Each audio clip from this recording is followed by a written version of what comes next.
Hi folks, it's Andy and welcome to today's Kendo rant. As you can see, I'm filming this one out of my house because I'm a bit strapped for time. So it might be a little bit shorter than normal, but we'll see once I get started. Got quite a bit to rant on, so let's see. Okay, so the last video we talked about like separating tournaments by grade, like having a Q grade section and a first dan, second dan section, that sort of thing, which I thought generated a great sort of discussion. And one of the questions that came in from that, it says, hey Andy, what do you think about people who deliberately stay first Q for a number of years? The only reason that they can win the tournament is so that they can sort of win that division. So in their country, they have Q grade and they downgrade separate Shiai. So what we're talking about here is a person that's staying at the first Q level so that they can intentionally just win the Q grade Shiai, which is obviously it's not a great thing to do. It's not the idea of Kendo, of course. We're not supposed to do that sort of thing just so you can try and win the tournaments. So yeah, I mean there are people that do it though. Here in the UK, we've got a Q grade tournament called the Lidston Taikai or Lidston Memorial Taikai. I was in it myself years and years ago. I managed to win it actually, and that was thanks to sort of a lot of things. But one of the things happened in that is there was somebody in it actually at the time that had been in the situation you're talking about where they had been sort of first Q for a long time, like several years, but it didn't sort of, I don't think I actually fought the guy, but he still didn't win it. I think the thing is you know, in my experience, right, is people that do this sort of thing, it's like stay at a certain grade, tend not to progress past a certain level. Part of the funny thing about gradings is like, it's not just like, oh, I've achieved that rank sort of thing. Like you start to progress towards the next grade after you've achieved a specific grade. That's just how the progression works in Kendo. So you, kind of your experience at a certain grade is what counts towards the next grade. So what happens is like if somebody sticks at one grade forever for whatever reason, whether it's like first Q because they want to win loads of Q tournaments or because they want to, you know, they're not interested in grading or something like that, whatever, they tend not to progress past a certain point. And you know, I've seen a few of these people that have like always been Q grades, like been first Q forever, and you know, they just, yeah, I mean they're not really any further along the sort of progression road than somebody that's only been Q grade for sort of 6 months or a year. So you know, first of all, what I'd say is that those sort of people aren't a massive risk even for that sort of tournament because like I say, it's not like they're that much better than everybody else.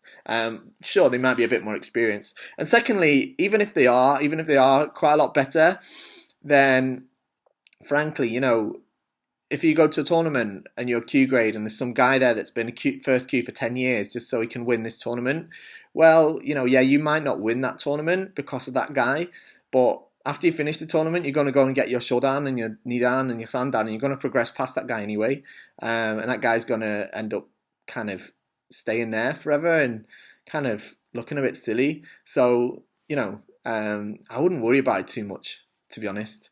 And if you're a person that does that, then don't do it because it's not cool. You know, you don't do that sort of thing just so you can win the matches.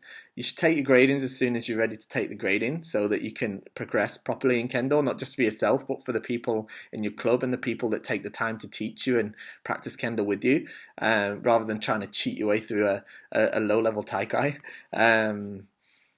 But I mean, that's just what I think. I could be wrong. So yeah, that's my sort of thoughts on that, really. Next one. Hi, Andy. These questions have helped me a lot understanding Kendo. Oh, good. I have a question for you. I've been practicing Kendo at least once a week for the last year, but my feet always get hurt a lot. My skin rips at the beginning of practice while doing something like Suriashi and Suburi. I know the feet will get hurt from friction with the floor, but mine look a bit too much when I look at my dojo mates. Do you know a way to help with this problem? Some people said to me it's dry skin, so I started using some lotion on my feet, but without great benefits. Thank you for the videos. Regards from Brazil. Great, thank you very much. Right, well, yeah, this is something that's quite common in people that have been doing Kendo around a year or so, and the root cause of it, generally, more than anything, more so than dry feet, is actually incorrect footwork. Probably you haven't quite got the footwork nailed yet, which is totally fine. Like, it takes more than a year to get the footwork nailed, so don't worry about it too much. But what you'll probably find is that, like, your feet, instead of all your toes pointing forward like this, probably your left foot's pointing out sideways slightly, or maybe your both of them, or maybe, you know, they're off somehow. Okay, they should be dead straight. Because what happens is, if you got it turned this way, either you're going to turn it as you launch like this, and you're going to get blisters because it's friction this way, or you're going to turn it this way as you're pushing off, and that's where you're going to sort of start ripping your skin and what have you. That's certainly one thing that I think is very likely to be the cause, because it is a massive cause of this sort of thing.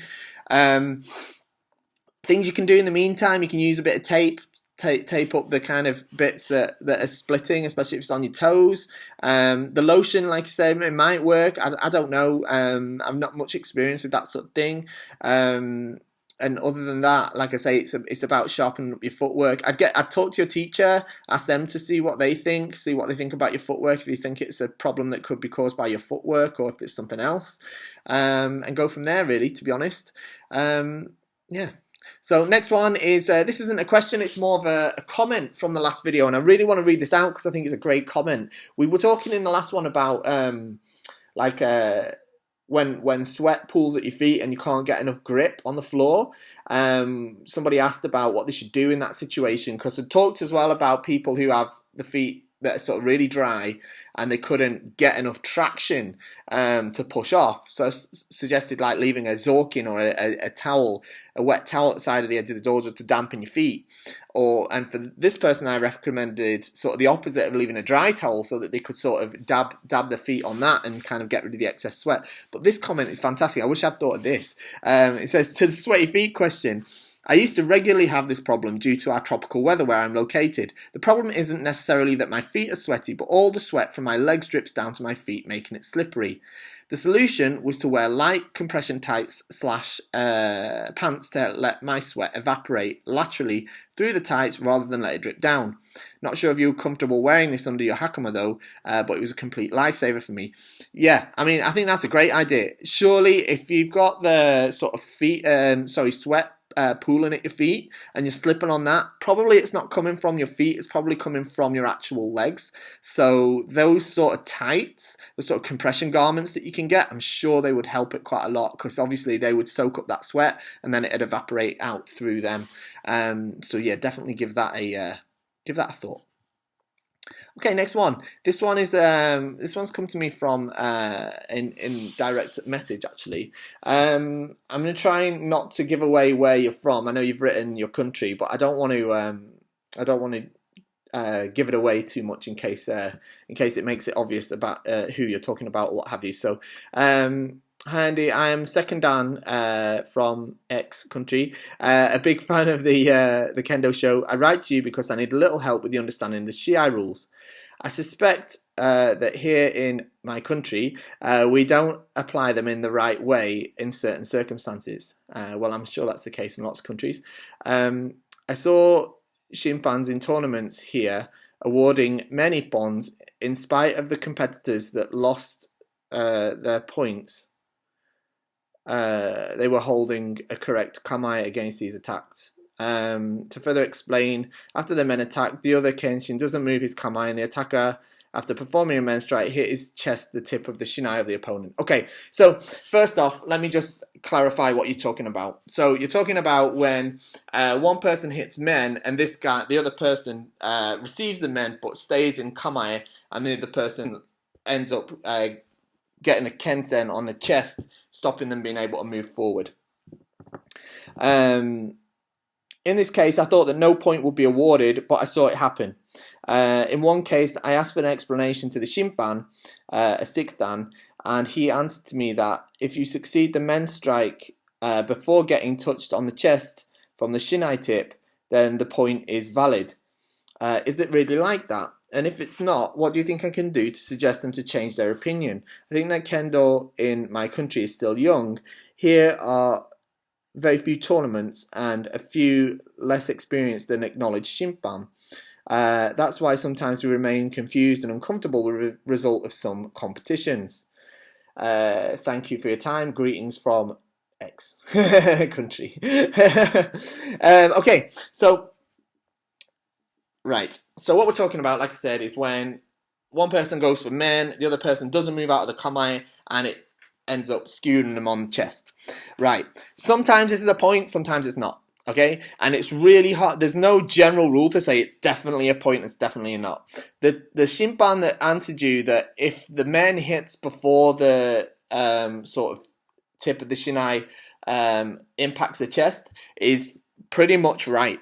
Okay, essentially it's all about opportunity. That's what we're looking for when we're judging those strikes, right? So what we're talking about is whether this guy made the opportunity to hit, and this guy sort of panicked, didn't do anything. Not only panicked, didn't do anything, but tried to just put back to kamae and then kind of put the shinai on his chest. It's sort of possible to do that in a split second, but that isn't the same as not being broken, not having your kamae broken. So it's definitely worth sort of considering that, because it's really situational. It really depends on the situation. But the thing you got to really bear in mind is that it's not a cool thing. It's not cool, but it's not a good thing to do in Shiai. It's not a good strategy. I've lost plenty of points by doing the same thing, by trying to think just holding the kamae and then even letting them hit my men, but I'm still holding the kamae, and then I lost the point. Well, to be honest, that's my fault for letting them hit me. I should have done the Oju Azo or Debano Azo or some sort of other kind of way of avoiding the strike instead of just standing there in the kamae. It shows that I wasn't really that switched on to what my opponent was doing. It isn't a good thing to do in the Shiai. So essentially the best way to approach Shiai is think, if they hit my Bogu, they could be awarded the point.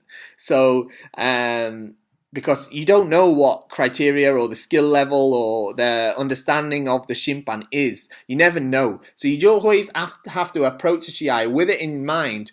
Well, essentially, if they touch me, it could be considered the point with the Shimpan. So you have to kind of, if you approach a Shiai with that in mind, then you'll be able to sort of perform better, I think, and think as well, instead of coming away and thinking, well, that shouldn't have been a point because I was in the kamae or whatever. Well, yeah, okay, I could have acted in a better way. You still have to use it as an opportunity for learning yourself. So yeah, that's my sort of point on that. Okay, I hope that makes sense. Right, last one, because this is something that I want to kind of rant on a bit. This was a comment that was on the early access group this morning. If you're not in the early access group, make sure you get in it. It's just a link in the description there. You definitely want to be in that. Okay, so I want to buy my first Bogu. My sensei explained to me that especially men and kote should have more narrow stitch distance, like 3mm. And the do and tare could have some more, like 5mm.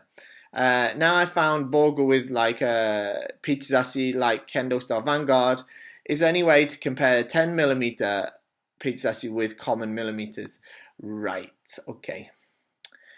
So, I have replied to this, but I need to really rant on this, because I'm really sad to see this thing still going, this sort of misunderstanding that the tighter stitching, the narrower stitching means more protection or means better quality, because it's just so wrong. Okay, it just isn't how it works. It comes from, right, back in the day when they used to hand stitch Bogu first off, they used to just hand stitch it. Now, of course, when the hand stitching the rows of stitching in, the finer the stitching, the narrower the stitching, the more expensive it gets, because it takes longer to stitch it, right? So back in the day, it used to be thought, oh, okay, well, it's not measured in millimeters, it's measured in bu is the hand stitch. Okay, it's the old Japanese measurement system. So 1 bu is 3mm, right? And most people will be using like 2 bu or 2.5 bu or 3 bu or 3.5 bu, something like that. Most people were using that back in the day. This is what I'm talking about, a long time ago, which was much bigger. But they thought, oh, okay, well, if it's more expensive to get like the 1 bu, which is 3mm, or even 0.8 bu or 8 nin, that's much more expensive. It must be good. Expensive equals good, right? So that's where this sort of thing came from. Now, what happens is, like, when you stitch the futon starts off pretty thick, and the more stitches you put in it, the smaller and smaller it gets compacted like this, right? So I'm still talking about hand stitch right now, okay? So say you've got your 2 bu hand stitch stuff, all right? When it's all been stitched together, it's come down to here, all right?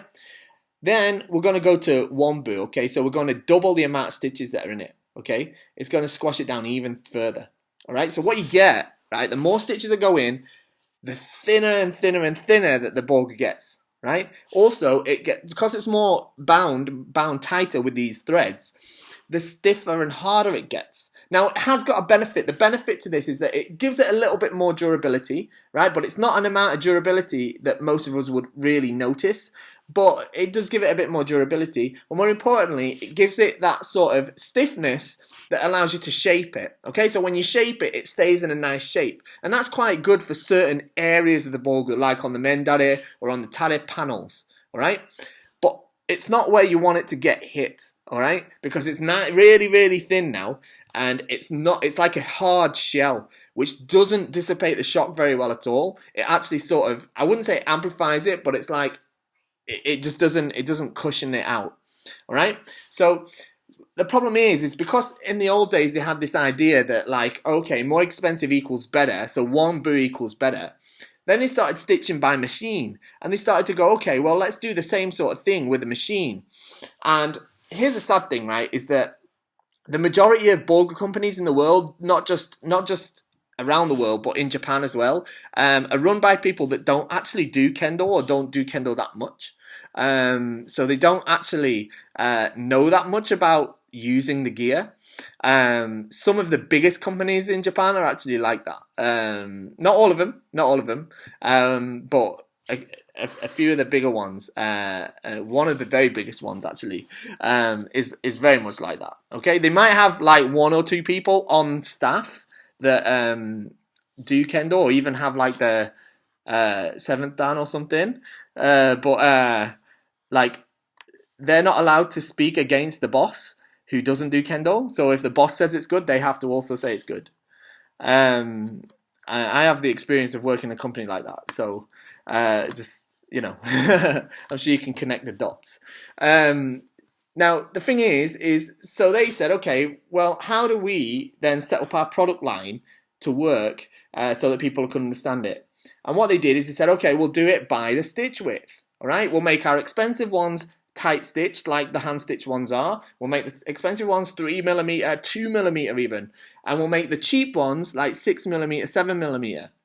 And that's how it was for a long time, until people sort of realised, well, hang on a second. And especially as people who actually do kendo got more and more into the actual industry. And they were like, well, hang on. Actually, if we make the stitches wider, it leaves the futon thicker and also much more flexible and more comfortable. All right, and it's a massive difference. Yeah. So what you find now is in Japan now, like, it's almost you can hardly find like 3mm bogu in Japan. Like, it's just not popular because it's just too stiff, too uncomfortable. You might find 4mm. Especially in like jissengata for tournament sets where they don't need the protection that much. But for like everyday practice, like 6mm, 8mm, 10mm, these sort of stitch widths are now really, really prevalent in Japan. And this is because it's so much more comfortable and it's so much more protective. What determines the quality of the bogu is the materials and the craftsmanship that you use to make it, not the stitching, right? And essentially, the protection, it definitely is connected to the stitch width, but it's the opposite of what you said there, and it's the opposite of what lots of people out there think, which is that the narrower stitches give less protection. All right, the narrow stitches give less protection. The wider stitches, they give more comfort and protection. All right, so it really bugs me that this is still a thing, but unfortunately that's just how it is. So you know, if you look at something like our Vanguard, you mentioned that's 10mm. All right, now about 10 years ago, a 10mm stitch Bogu would have been like, what the hell is that? Like, that's far too wide. But these days, it actually doesn't look that wide compared to what else is out there on the market. Like 10mm is kind of a, you know, it's all right, and it's I love it. Like you know, I used my Vanguard Bogu last night at practice, and I love it so much. It's so comfortable, so protective. Obviously, I'm receiving lots of attacks as a motorachi, so you know, I wouldn't go back to like that tight stitch Bogu. I wouldn't go back to it for anything. Because it's a world of difference. It really is. Also, I mean, this is a thing I'm trying to.